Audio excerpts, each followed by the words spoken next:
Oi pessoal, beleza? Estamos aqui de volta para bater mais um papo aí com vocês sobre motores elétricos, redutores, tá bom? Espero que o assunto de hoje também possa contribuir aí para o conhecimento de vocês e daqui a pouco a gente tá junto, vem comigo.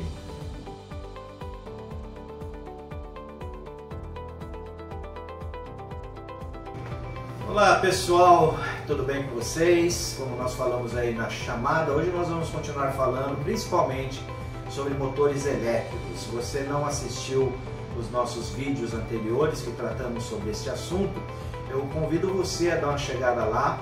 E antes de mais nada, eu quero agradecer pelas visualizações, os feedbacks que nós estamos recebendo. E é lógico, qualquer assunto que você queira que nós tratemos em relação a redutor de velocidade ou motor elétrico, manda pra gente aí a sugestão que nós vamos tratar aí com carinho e procurar desenvolver esse assunto que você vai dar sugestão, ok? Hoje o assunto vai ser bem breve, objetivo, nós vamos entender sobre a identificação do motor através da plaqueta do motor. Então nós recebemos aqui mais uma vez o Rubens, engenheiro Rubens da WEG. Queremos agradecer mais uma vez a WEG aí por estar conosco aí nessa parceria aí. E hoje nós vamos então tratar sobre este assunto. Então, bom, obrigado aí por ter vindo mais uma vez. A nossa trilogia aí, nosso terceiro vídeo aí. E hoje a gente pretende fechar esse assunto aí falando sobre a identificação de plaquetas, né, Rubens? Ok. Ô José, primeiramente agradeço mais uma vez o convite, ao grupo Viana, especialmente a você, para a gente poder fazer esse bate-papo sobre... Aliás, a gente está complementando a nossa biologia, vamos chamar assim, finalizando com como você chamou agora há pouco, a identificação do motor via placa de identificação, ok? Então a gente vai fazer um rápido resumo aqui de cada item que nós vimos lá nas aulas anteriores, mas objetivamente falando, é o que a gente precisa ter em mente, o que a gente necessita para solicitar um motor na compra de um motorredutor. Isso é importante, Rubens, porque muitas vezes o cliente entra em contato com a gente e ele fala assim, eu quero um redutor de 75 CV. E aí na hora que a gente vai desenvolver a conversa, o atendimento com o cliente, ele não quer, ele quer 75 kW, já muda tudo, né? Ou 7,5 kW e aí ele vai querer saber o CV. Então é importante a gente identificar na plaqueta o fator de serviço, o rendimento, para a gente poder comprar o melhor produto, tá? É lógico que todo esse material aí que nós estamos apresentando, nós queremos pedir desculpa desde já, porque nos vídeos anteriores nós tivemos um problema, não conseguimos colocar aí o material para vocês visualizarem, mas nós temos este material, tá? Em PDF, é só você solicitar para a gente envia para você, tá bom? Então vamos lá, Rubem, vamos falar sobre essa plaqueta aí do motor. Pessoal, então vamos lá. Aqui na nossa tela nós temos uma placa de identificação do motor W22 Premium, ok? E a gente vai levantar cada tópico da identificação da plaqueta, né? Então a gente, inicialmente aqui nós temos aqui o tri, que vem de trifásico, depois você tem a potência em quilowatts, HP/CV, que é a mesma simbologia, então nós vamos ter que 0,75 kW corresponde a 1 cavalo, ok? Na sequência você tem a carcaça 80, o motor de 1 cavalo, na carcaça 80 por quê?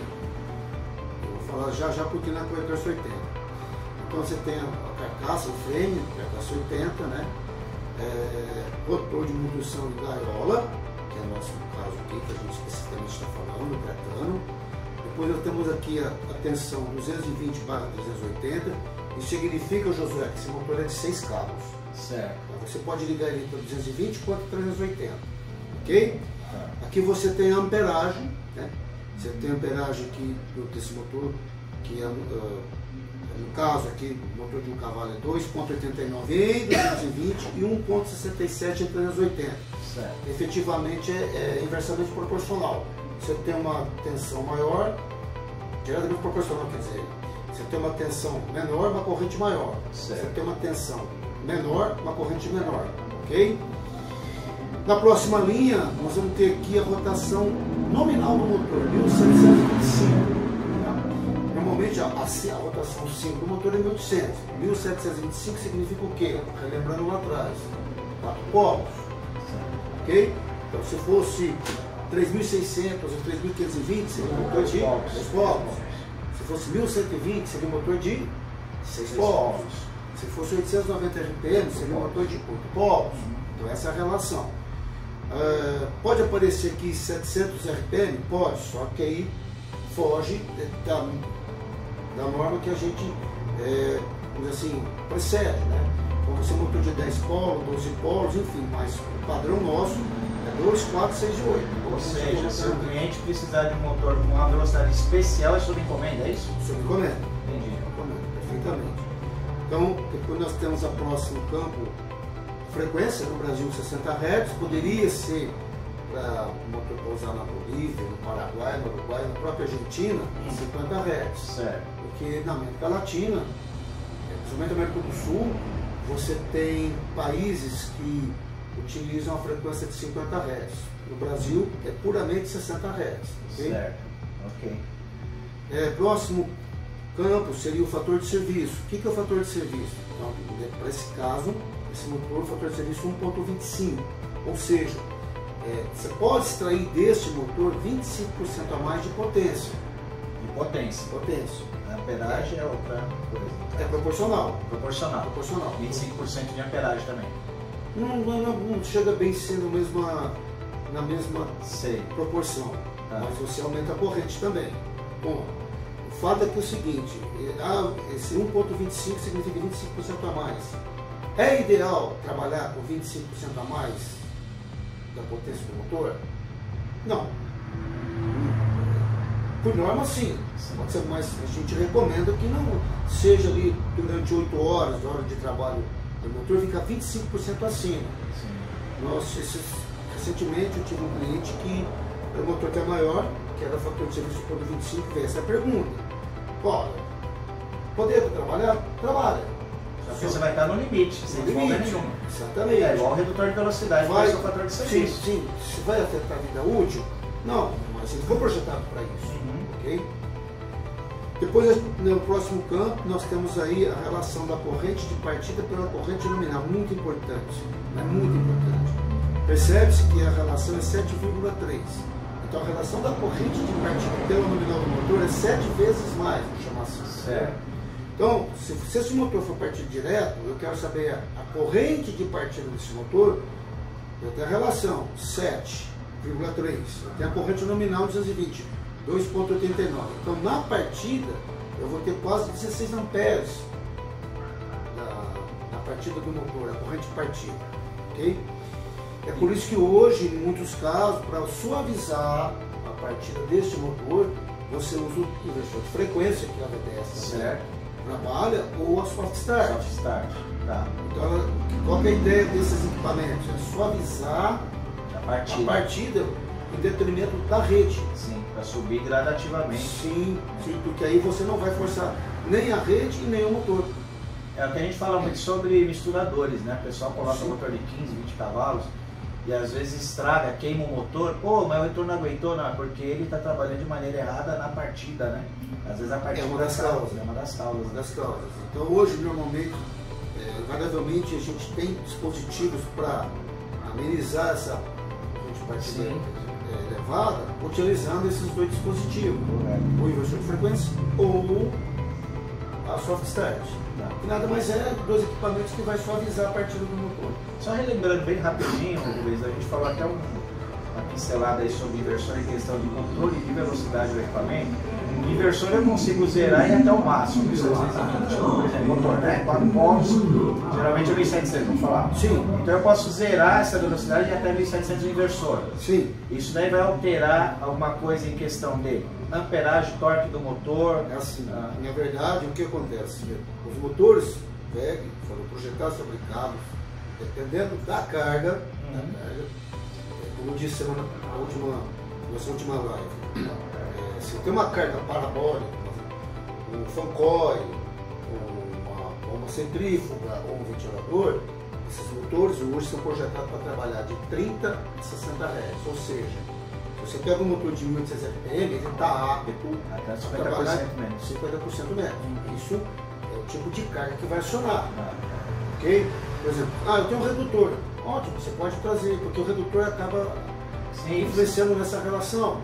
Você está suavizando a partida, então você vai trazer ele para trabalhar com 6 Hz. Eu vou operar de 6 a 60. Ah não, eu vou só partir em 6, depois eu passo para 30. Melhor dos mundos para o motor. Entendi. Entendeu? Tá.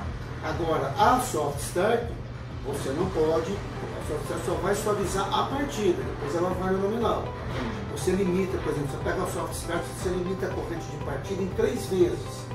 Então hoje a gente está indicando aqui o tempo de 7,3, na soft start você consegue ajustar ela para partir 3 vezes aqui, ok? Então, lógico, de 7, você tinha 7 vezes 2, 3 seria 21 amperes. Você pega 3 vezes, a corrente de partida ela é bem suave. Entendi. Ok. Vamos lá. Então o próximo campo é o fator de potência. Então esse motor ele tem um fator de potência de 0,82. Quer dizer, você vai ter uma correção aqui de perdas, porque tem quase 18%, entendeu? Então esse motor entrega 0,82. O próximo ser da 1 pode, você tem várias maneiras. Usando capacitor para correção de fator de potência, ok? Ou se esse motor for trabalhar com inversor de frequência, né, o inversor vai fornecer para ele de modo que o motor vai chegar a fator de potência próximo de 1. Então quando você usa o inversor de frequência, não necessariamente você precisa um capacitor para fazer a correção de fator de potência, ok? Então isso que esse motor está me entregando, fator de potência 0,82%, 82%, tá? Isso aí, quando você fala isso, é a perda, no caso são os atritos de rolamento, sim, temperatura do motor, tal, que você tem essa perda, né? É o motor de indução. Sim. Depois do outro campo, aqui nós temos aqui o rendimento. Esse motor ele tem um rendimento de 83%. O que quer dizer isso? Que ele tem perdas de 17%. Então ele vai te entregar 100% da carga, ou seja, se eu estou trabalhando com 1 CV ou 0,75 kW, a 100% ele vai ter um rendimento de 83%. Ou seja, o caminho contrário, você tem perdas aí em torno de 17%. Então o ideal... A potência útil então seria 0,8, é isso? Sim, uma situação dessa sim. Mas o ideal, os motores trabalham com 100% do rendimento.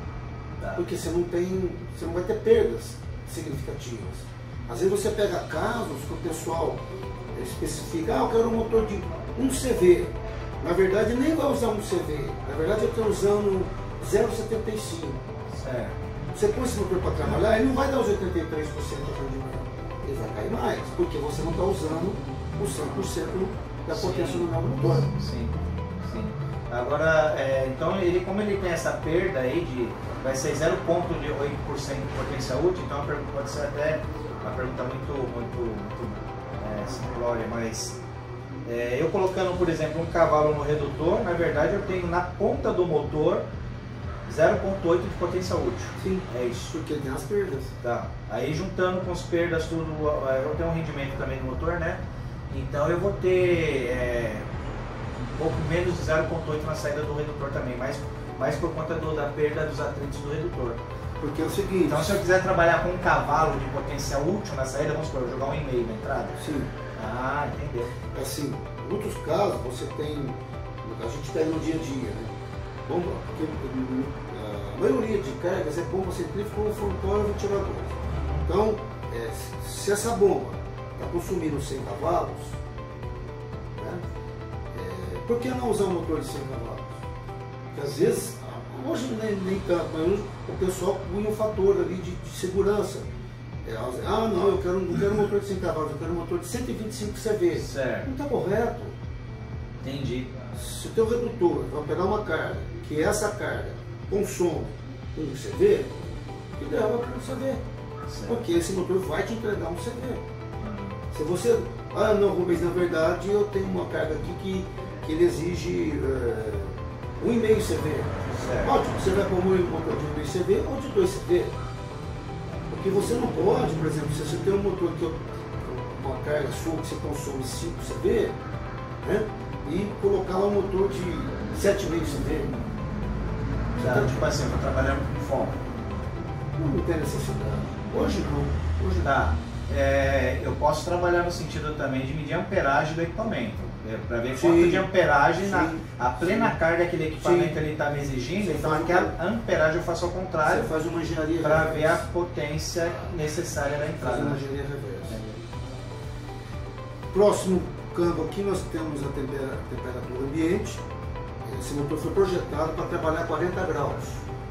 Então ele vai trabalhar a temperatura ambiente de 40 graus em uma altitude de 1000 metros, que é o nosso nível normal, né? Então tem muitos casos, por exemplo, a gente tem exemplos que você vai trabalhar numa altitude acima de 1000 metros e acima de 40 graus, você tem que corrigir esse fator. Porque na verdade, lá na altitude acima de 1000 metros, o ar é rarefeito, não vai ter ar suficiente para refrigerar o motor. Então você tem um fator que você corrige essa diferença. Você tem lá um motor de 100 cavalos para trabalhar a 1300 metros com 40 graus.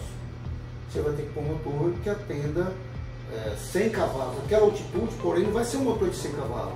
Provavelmente vai ter um motor de 125 CV, porque lá na altitude ele vai te entregar 125 CV, vai entregar 100 cavalos, corrigido.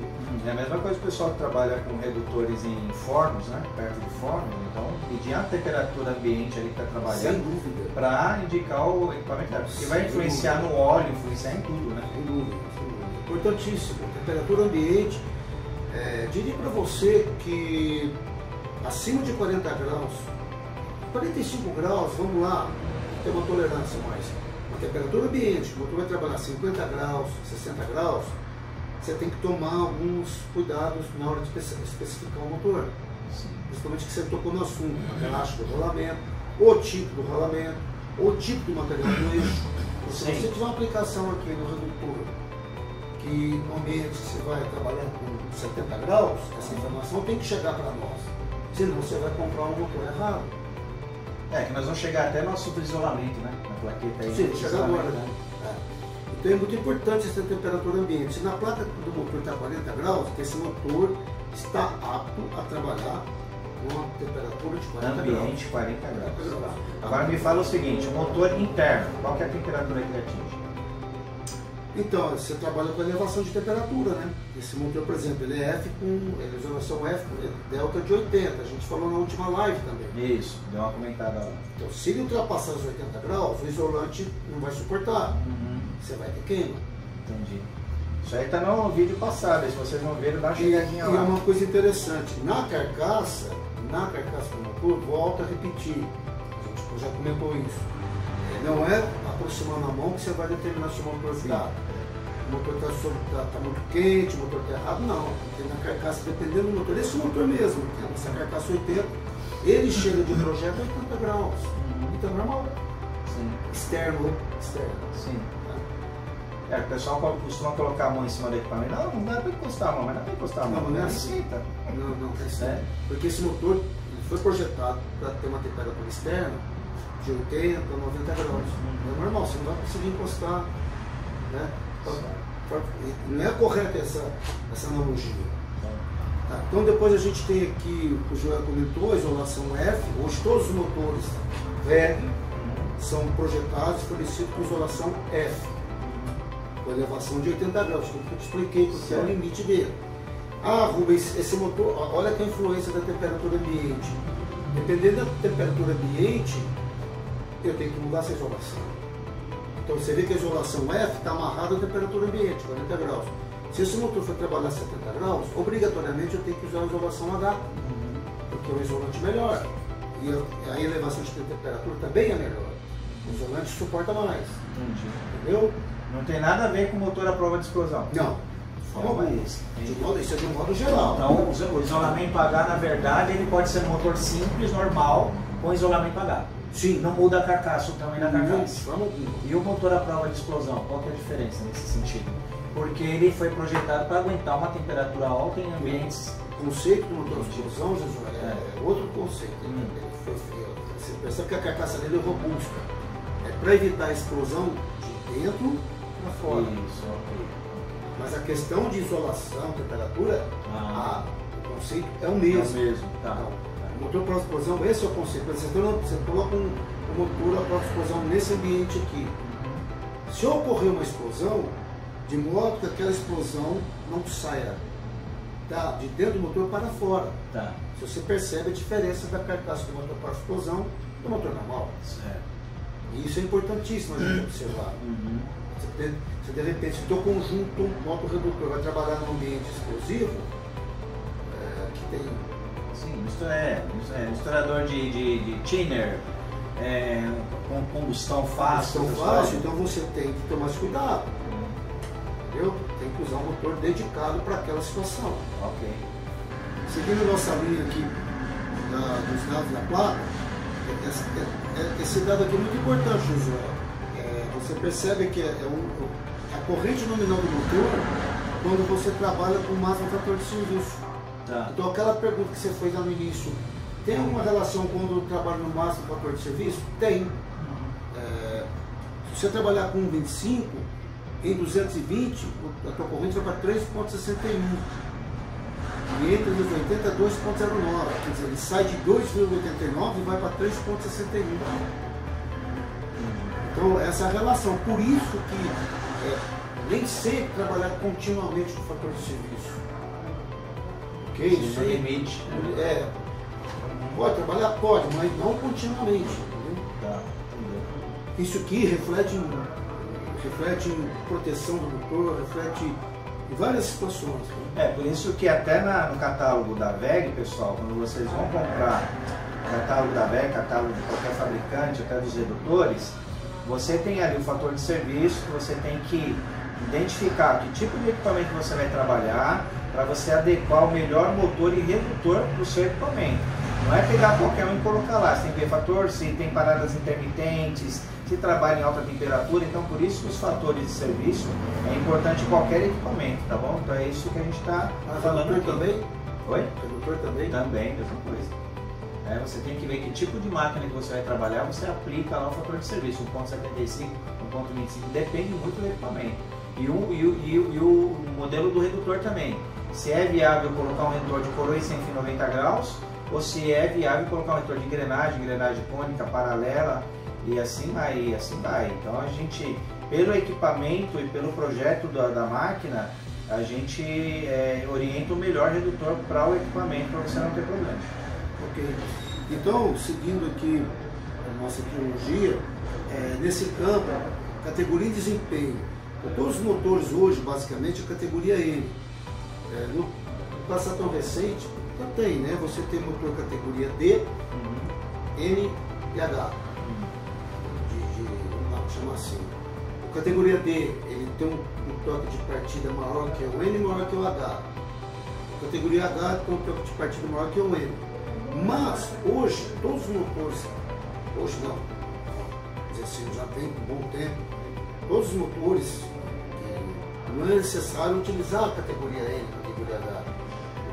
Categoria N, D ou categoria H, desculpa. Tá. Você usa o N, padrão, normal. Tá. Tem essa necessidade.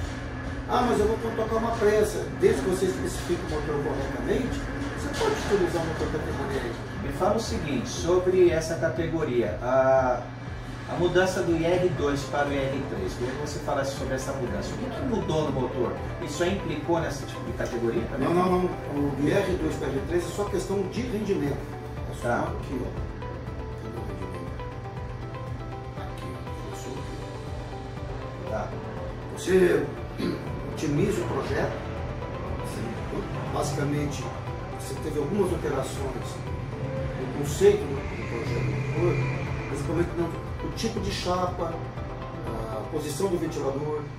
Então, isso aqui, rendimento, aumentou. Tá. Então, tanto que algumas carcaças de motor da WEG deu uma modificada, né? Sim, na estrutura da caixa. Porque é o seguinte, se você pega um pouco 10 cavalos, 6 polos, ok? Por exemplo, ele antes era na carcaça 132M. Hoje aparece 132M/L. Na verdade, deu uma esticada. A gente chama de tampa funda, porque a tampa funda você consegue ter uma refrigeração melhor, um rendimento melhor, e eu atinjo o rendimento estabelecido por norma. Porque para manter o padrão. Entendi. manter a mesma carcaça. Tem casos que não conseguem mais manter o motor na carcaça que era fornecida anteriormente. Sim. Às vezes você observa que o motor na R2 era carcaça 80, hoje ele foi para 90. Por que foi 90? Para atender o rendimento estabelecido por norma. Entendi. Ok. Perfeito. Porque às vezes o pessoal pergunta, mas qual que é a diferença? O que mudou? Pô, o motor, porque o pessoal toca a máquina já usando R2 5 anos mudando a máquina. Aí chega lá, mudou um pouquinho, o cara tem que mudar tudo. Não, para a máquina é uma beleza. Né? Você sai de A R2 questão para de R3. melhorou bastante, a estrutura do motor é que Sim, modificada. nós pegamos casos quando tinha um fabricante que ele tinha lá no R2 carcaça 80. Hoje tem que se adequar a carcaça 90. Porque a VEG não pode fabricar, fornecer motores abaixo, rendimentos abaixo estabelecido pela nova lei de eficiência energética. Entendi. Nova lei, já faz um bom tempo que essa Sim. já vem em vigor essa lei, né? Ok. Você vem aqui, o próximo campo é o grau de proteção. Todos os motores hoje VEG são fornecidos P55, ou seja, esse motor está apto para contra toques e contra jatos d'água. Contra que toques? Toques é material, ferramenta. Ah, tá. O primeiro algarismo, a gente também comentou lá atrás, que é contra proteção contra toques de material, ferramenta. Tá. E o segundo algarismo é a água. Entendi. Então o 5 significa jatos d'água. Perfeito? Tem P56? Tem. No caso mais crítico, você vai ter uma situação de água ali bem complexa. Trabalho submerso na água, por exemplo? Não. Não? Submerso é a partir do 57. Já muda. O 7 é trabalhar debaixo da água. O 8 também. A VEG tem, esse motor tem, mas é desenvolvido para segmentos dedicados, bombas submersas, já para fabricante. Okay? Ah, mas eu já peguei placa com um W aqui. Sim, tem PW55. O W a VEG quis silenciar para você, quando tiver um ambiente um pouco mais agressivo, o W significa que você vai ter uma pintura melhor. Basicamente isso. Tá. Uma pintura diferenciada do padrão. Ok? Hoje a gente tem um regime de serviço, normalmente é o S1, ou seja, o que é S1? O motor foi dimensionado para trabalhar durante 8 horas interruptamente, seguidos. Não, mas eu tenho um caso aqui que eu vou dar 15 manobras por hora.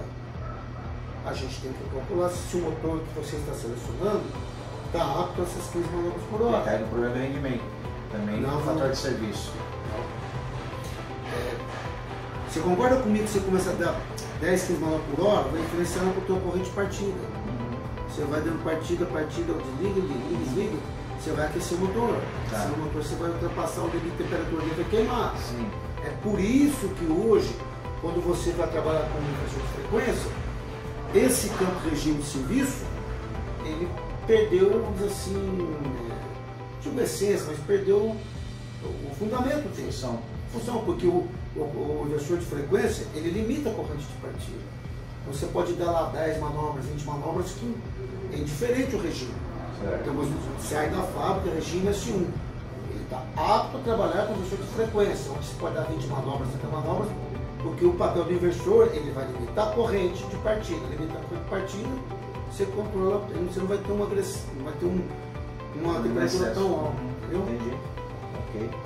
Altitude, eu já comentei que esse motor foi projetado para 1000 metros. Certo. A Rubens, olha, esse motor vai trabalhar 1300 metros a 50 graus. Realmente cai naqueles cálculos que você tem que fazer a correção. Tá ok. Esse motor trabalhar 1300 metros a 50 graus, por exemplo. Perfeito. Depois nós temos o campo aqui da ligação em 220, ok? As fases, né? São 6 cabos, né? L1 com W2, L2 com W2 e L3 com V3. Então, são as pontas que você vai unir para poder ligar em 220. Resulta em U1, U1, V1, W1. É interessante que muitas vezes o cliente liga aqui, ele compra o motor e liga pra gente e fala, como que eu ligo aqui em 380 e 220? A placa do motor já está indicando ali, é só você seguir essa sequência aí. Perfeito. Né? E aí você vai ligar normal, né? Então às vezes a pessoa não quer também ler o manual que a gente fala, né? Sim. Né? Então eles tentam ligar já para a gente fazer o serviço para eles. Mas é importante atentar todas as configurações da plaqueta do motor para que você possa ter então um bom equipamento aí na sua máquina, né, Mano Rubens? Então Sim. são informações muito importantes aí para nós. Então, finalizando aqui, nós vamos ter aqui a ligação em 380, né, de cada placa, como se faz a ligação em 380, e mais dois campos importantes aqui que eu gosto de ressaltar. O tipo de rolamento que é utilizado. Certo. Sim, sim. Questão de rolamento, né? Neste caso, a VEC está usando o rolamento ZZ, ele é duplamente blindado, correto? Isso. Então, o dianteiro é 6204 e o traseiro é 6203.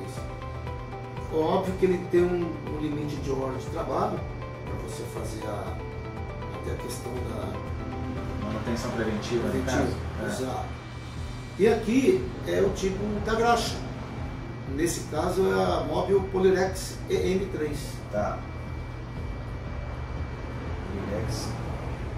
E tá em -S, né? Sim, a fabricante. Fabricante. Tá. E a outra aí é 12 mil horas aí no caso, aí o rolamento Sim. traseiro seria. Sim. Tem diferença do rolamento traseiro para o dianteiro em questão de horário? Não. Não, os dois são iguais. Sim. Ok. Para finalizar, nós temos aqui, ó, é importante também, se um cliente te ligar, aqui está o código do motor, ó, tá vendo? Ele é composto de 8 dígitos. Esse motor em si, ele foi fabricado com o código 1141 7578. Isso aqui ajuda muito se o cliente teu tiver Josué, eu tenho um motor aqui cujo código são 8 dígitos. Certo. Perfeito, a gente já identificou qual motor que vai ser utilizado. Ok. Pelo código você já mata aí a potência direitinho. Ok, Rubens. Eu creio que as informações aí foram bem objetivas, né, pra gente hoje, né? Sim, acho que hoje foi. E aí, se você tiver alguma dúvida, estamos à disposição. Nós temos vendedores técnicos aqui na VDS, onde pode te dar todo o suporte. É só ligar pra gente, manda no WhatsApp, tá bom? Eu vejo que muita gente procura fazer orçamento pelo YouTube, né? Assistindo a gente. Aí, manda orçamento pra mim. Seria interessante se você fizesse contato direto conosco através do WhatsApp ou e-mail, que a gente responde bem mais rápido aí para vocês também. Não toque aí para vocês, tá bom? Mas aí a gente está encerrando então este momento aí da trilogia aí, VEG e Grupo VDS. Eu espero que as informações de hoje sejam bem úteis para vocês e que sejam aí para agregar aí no conhecimento de cada um, ok? Obrigado, Rubens, mais uma vez. Quem sabe uma próxima aí a gente vai falar mais aí sobre motores elétricos e redutores e vamos continuar postando vídeos aí para a gente batendo papo e se conhecendo melhor também. Ok, valeu? José. Obrigado. Boa tarde, pessoal. Valeu. Abraço. Grande abraço. Boa tarde a todos.